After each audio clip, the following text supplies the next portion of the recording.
All right, Billy, let's see what you got for us today.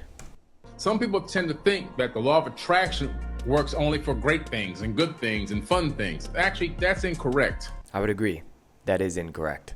Because the law of attraction doesn't actually work at all. Well, at least not in the way that someone like Billy thinks that it works. Anyway. If you're in a low frequency mindset, despair, hatred, anger, depression, PTSD, and those kind of mindsets, self-doubt, if that's your mindset. So what he's saying here is that all of these different mindsets are a low frequency mindset. And when people who believe in the law of attraction say low frequency, they're appealing to physics, more specifically quantum physics, because they believe that your thoughts have a frequency in the same way as a radio transmitter. When you change the dial, it changes frequencies.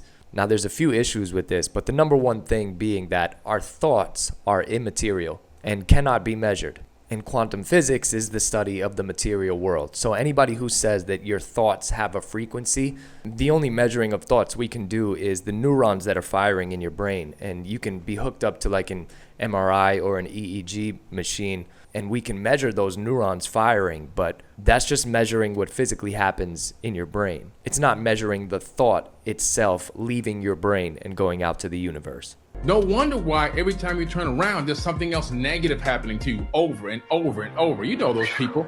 Every time they call you, they got another sad story. Their sad stories have sad. Can't take negativity 24/7. You're literally casting this negative spell. You're wielding this negativity into your life nonstop by talking about it and meditating on it and thriving on it nonstop and dwelling inside of it. So this is another thing that happens.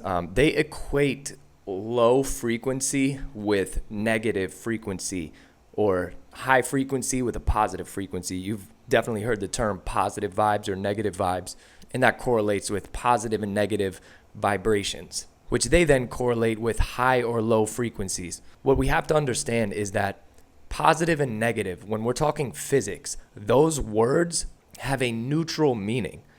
So he's talking about your thoughts being negative. And we associate that with depression, PTSD, which I find very interesting because PTSD is an actual condition. So you can't just like, oh, hey, I don't want to have PTSD. Let me change my frequency. But that's a whole other video. So associating negative feelings with a negative frequency or a low vibration, these are two completely different things that we're talking about. The terms positive and negative, or low and high, in physics do not correlate with how we feel at all. They're describing functions. For example, a magnet has a positive and a negative force. The positive side of that magnet, it's not positive because it feels good.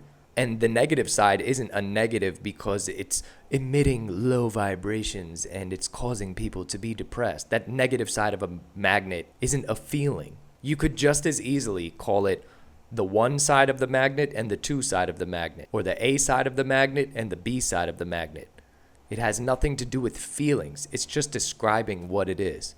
So to equate our positive or negative feelings with a positive or negative force, we're speaking two different languages here and trying to combine them into one. You have to cut that, man. And they don't listen. And when they don't listen, I just block them. Very few people come out of it. But the ones that don't come out, I'm not going to let you be an energy vampire and suck me into that deep, dark well of hell that you created for yourself. So let's just think about this. If what Billy is saying is true and the law of attraction is real, and he has to then block these people who are negative or trying to suck his energy, why would he be attracting those people to him in the first place? Because the law of attraction states that you attract what you think about. So if these people are showing up in his life, then he's attracting them with his thoughts. Does that mean that he's predominantly on a negative vibration or a low frequency? Look, guys, the law of attraction is a big scam. It's rooted in the occult, surrounded by pseudo-history and pseudoscience.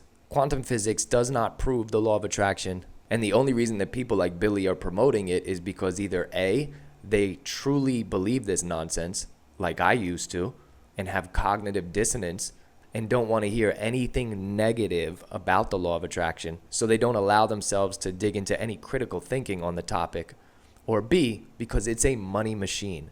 The law of attraction is a huge money-making tool. Notice how most people who are selling courses and whatnot on the law of attraction, they don't really do anything else except teach the law of attraction and the underlying worldview connected to it. So they scam you into paying them for the keys to the law of attraction, and they are technically the carrot at the end of the guru stick because they have all the abundance of the universe. But the only reason that they have it is because they're tricking you into paying them. And this is exactly why I wrote the book, Law of Attraction, A Gateway Drug to Spiritual Heroin. If you know somebody or have ever been caught up in this yourself, you're definitely going to want to read it. God bless. I'll see you on the next one.